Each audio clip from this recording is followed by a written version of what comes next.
नमस्कार, फाइटर समाचार में आपका स्वागत है। पेश आज 11 जुलाई सोमवार सुबह 6 बजे राजस्थान की खास खबरें। राजस्थान में बीते 24 घंटों में धौलपुर, कोटा, बीकानेर समेत प्रदेश के 12 से अधिक जिलों में हुई तेज बारिश ने आम आदमी को गर्मी और उमस से राहत दी है। हालांकि अधिक बरसात के कारण लोगों को परेशानी का भी सामना करना पड़ रहा है। वहीं अगले 48 घंटों में प्रदेश के 31 जिलों में बादलों की आवाजाही के साथ बारिश की संभावना है। साथ ही बिजली गिरने की चेतावनी भी जारी की गई है। मौसम केंद्र के वैज्ञानिक राधेश्याम शर्मा के अनुसार फिलहाल मानसून राजस्थान में पूरी तरह एक्टिव हो गया है।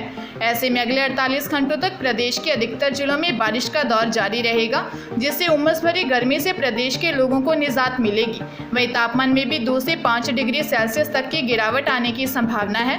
भारतीय मौसम केंद्र के वैज्ञानिकों के अनुसार आज जयपुर, अजमेर, अलवर, बांसवाड़ा, भरतपुर, भीलवाड़ा, दौसा, धौलपुर, डूंगरपुर, करौली, प्रतापगढ़, राजसमंद, सिरोही, टोंक, माधोपुर और उदयपुर जिलों में बारिश के साथ बिजली गिरने की संभावना है।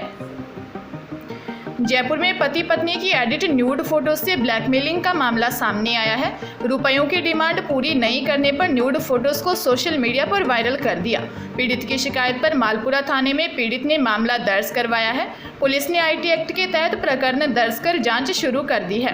एसएचओ रायसल सिंह ने बताया कि महावीर नगर सांगानेर निवासी एक युवक ने रिपोर्ट दर्ज करवाई है। उसके व्हाट्सएप नंबर पर अननोन मोबाइल नंबर से फोटोज भेजी गई। उसकी और उसकी पत्नी की एडिट कर बनाई न्यूड फोटोज थी। न्यूड फोटोज सेंड करने के कुछ देर बाद ही युवक ने कॉल कर रुपयों की डिमांड की। रुपए नहीं देने पर पति पत्नी की बनाई न्यूड फोटोज को सोशल मीडिया पर वायरल करने की धमकी दी। रुपए ट्रांसफर नहीं करने पर कई बार धमकाने के लिए कॉल भी आया, जिसके बाद उसके परिचित और रिश्तेदारों ने कॉन्टैक्ट नंबर पर एडिट न्यूड फोटोज सेंड कर दी। परिचितों के कॉल आने पर फोटोज के वायरल होने का पता चला। मानसिक रूप से परेशान होकर थाने पहुंचे पीड़ित ने मामला दर्ज करवाया है। पुलिस मोबाइल नंबर के आधार पर साइबर ठग की तलाश कर रही है। चूरू शहर के वार्ड 54 में एक व्यक्ति ने घर के कमरे में फंदा लगाकर सुसाइड कर लिया। परिजनों को घटना की जानकारी रविवार सुबह उस समय लगी जब वह देर सुबह तक नहीं उठा। इस पर पुलिस को सूचना दी।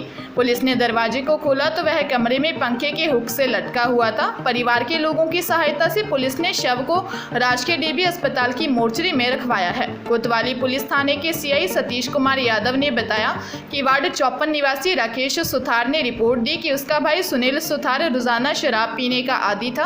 शनिवार को उसने शराब पी रखी थी। शनिवार रात घर के कमरे में उसने पंखे के हुक से फंदा लगा लिया, जिससे उसकी मौत हो गई।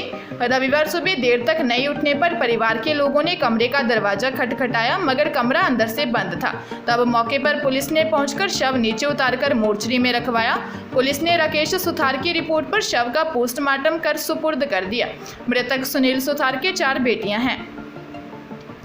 हनुमानगढ़ जिले के जंक्शन पुलिस ने सुरेशिया निवासी महिला की हत्या के आरोप में उसके बेटे सहित 2 आरोपियों को गिरफ्तार किया है।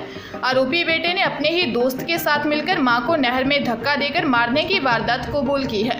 आरोपी ने बताया कि मां उसकी नशे की लत और दूसरी जाति की युवती से शादी करने की बात से नाराज थी।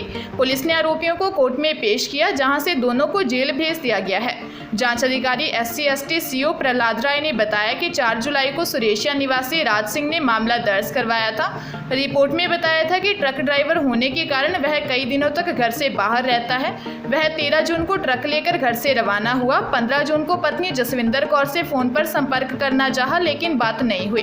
अपनी बेटी से बात करने पर राज सिंह को पता चला कि पत्नी जसविंदर कौर ने पुत्र सोनू उर्फ हरदीप को लड़ झगड़कर घर से निकाल दिया है। इस पर 2 जुलाई को पीड़ित ने जंक्शन थाने में अपनी पत्नी की गुमशुदगी दी, जिसकी जांच ASI भूप सिंह को सौंपी गई।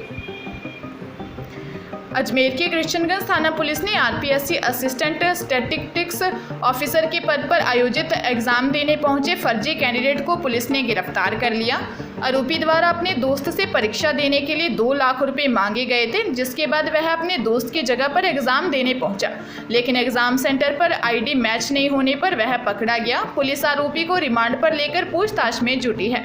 कृष्णगंज थाना अधिकारी डॉक्टर रवीश सामरिया ने बताया कि राजस्थान लोक सेवा आयोग की ओर से 8 जुलाई को असिस्टेंट स्टैटिस्टिक्स ऑफिसर के पद पर परीक्षा आयोजित करवाई गई, जिसके लेकर शहर में कई परीक्षा केंद्र बनाए गए।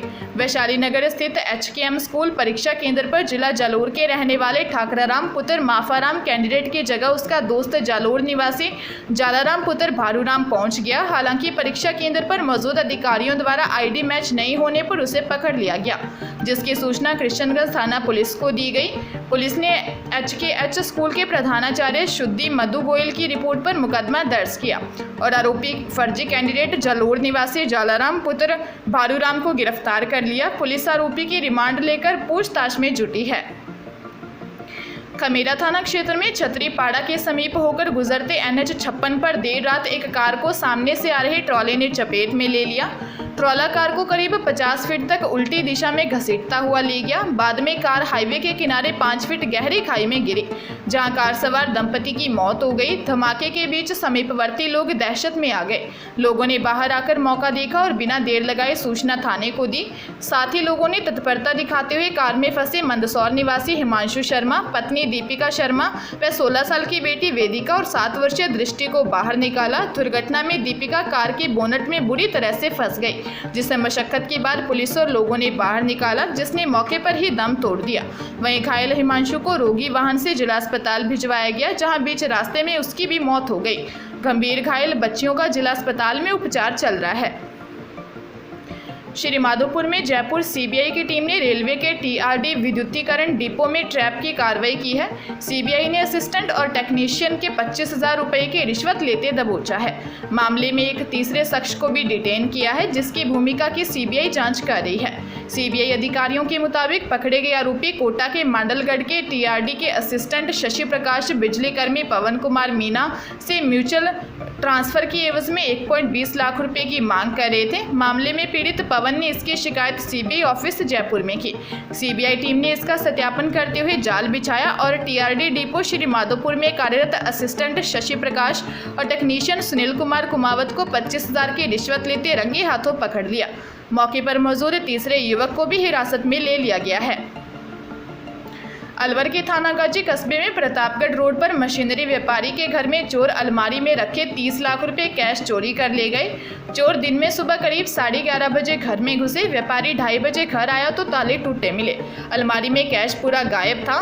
बाद में CCTV देखा तो घर से 2 चोर निकलते दिखे, जो आगे जाकर तीसरे साथी की बाइक पर बैठकर पार हो गए। रात को मुकदमा दर्ज हुआ। पुलिस चोरों की पड़ताल में लगी है। अभी कोई पता नहीं लग सका। प्रतापगढ़ रोड पर व्यापारी फतेह सिंह का घर है। उन्होंने बताया कि उसकी प्रतापगढ़ रोड पर सरिये व समर्सिबल पंप की दुकान है। पत्नी PHC गुड़ा में नर्स है। वह सुबह 9:30 बजे ड्यूटी पर चली गई।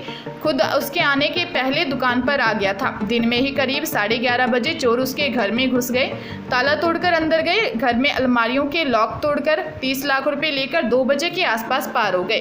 वह खुद करीब 2:30 बजे घर आया तो यह सब देखकर घबरा गया। राजस्थान के सालमगढ़ में गर्म सलाखों से दागे गए 7 वर्षीय मासूम की सुबह मौत हो गई। MCH हॉस्पिटल के डॉक्टरों की तमाम कोशिशों के बावजूद भरत को नहीं बचाया जा सका। 7 साल के भरत को गंभीर हालत में रतलाम के MCH अस्पताल के PICU वार्ड में भर्ती किया गया था। राजस्थान के सालमगढ़ निवासी परिजनों ने अंधविश्वास के चलते उसे उल्टी और बुखार होने पर गर्म सरिये से दागा था। समय पर बीमारी का उपचार नहीं मिलने से भरत की हालत बिगड़ने लगी, जहां दलौट में स्थानीय डॉक्टरों द्वारा मना कर देने के बाद परिजनों ने रतलाम बाल चिकित्सालय लेकर पहुंचे थे, जिसके बाद उसे MCH हॉस्पिटल में वेंटिलेटर पर रखा गया था।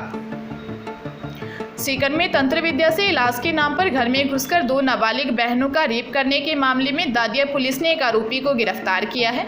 पुलिस ने मामले में एक नाबालिग को भी पकड़ा है। फिलहाल पुलिस मामले में फरार आरोपियों की तलाश में जुटी है। दादिया थाना अधिकारी विजेंद्र सिंह ने बताया कि नाबालिग की मां ने रिपोर्ट दर्ज करवाई थी कि उसकी 2 नाबालिग बेटियां हैं, जिसमें एक 14 साल की बेटी बीमार रहती है। 8 जून की रात तंत्र विद्या से इलाज करने के बहाने सांवलोदा पुरोहितान का निवासी रामनिवास महाराज और उसका एक साथी मोटरसाइकिल से उनके घर पर आए, जिन्होंने दोनों नाबालिग बेटियों को कोई नशीली चीज खिलाई। रामनिवास ने 14 साल की नाबालिग को कमरे में ले जाकर रेप किया। इसके बाद उसके साथी ने दूसरी 16 वर्षीय बेटी के साथ रेप किया। वैसे तो शिक्षा विभाग में ट्रांसफर की इक्का दुक्का लिस्ट आई है, लेकिन जंबो लिस्ट आने का सिलसिला अभी 15 जुलाई के बाद ही शुरू होगा। इसके लिए एक एक नाम शिक्षा निदेशालय से मंत्री तक पहुंच रहा है, जहां से हरी झंडी मिलने के बाद ही आदेश होंगे। तबादलों में मंत्री के साथ ही मुख्यमंत्री कार्यालय में भी काम चल रहा है। दरअसल शिक्षा विभाग को जुलाई से पहले ही ट्रांसफर करने थे ताकि सेशन शुरू होने के साथ ही पढ़ाई हो सके। इस बीच पहले उदयपुर में चिंतन शिविर और राज्यसभा चुनाव के कारण विलंब होता चला गया। अब लिस्ट बनाने का काम शुरू हो चुका है। प्रिंसिपल और लेक्चरर की लिस्ट शिक्षा मंत्री स्तर पर तैयार हो रही है। इन लिस्ट में प्रिंसिपल और लेक्चरर के नाम के साथ ही उस नेता, अधिकारी या प्रभावशाली का नाम भी है जिसने ट्रांसफर करवाने के लिए सिफारिश की है। ये लिस्ट सार्वजनिक नहीं होगी, लेकिन इस आधार पर बनने वाली एक लिस्ट शिक्षा मंत्री कार्यालय से मुख्यमंत्री कार्यालय भी जारी है, जहां से हरी झंडी मिलने के बाद इन लिस्ट को अंतिम रूप दिया जा रहा है। माना जा रहा है कि राज्य भर में ग्रेड 3 के ट्रांसफर लास्ट में होंगे। इन टीचर्स की ट्रांसफर लिस्ट जारी होने के साथ ही तबादलों पर फिर से रोक लग जाएगी। विभाग का प्रयास है कि अंतिम दिन ट्रांसफर करेंगे ताकि बार बार संशोधन के लिए टीचर्स परेशान नहीं करें।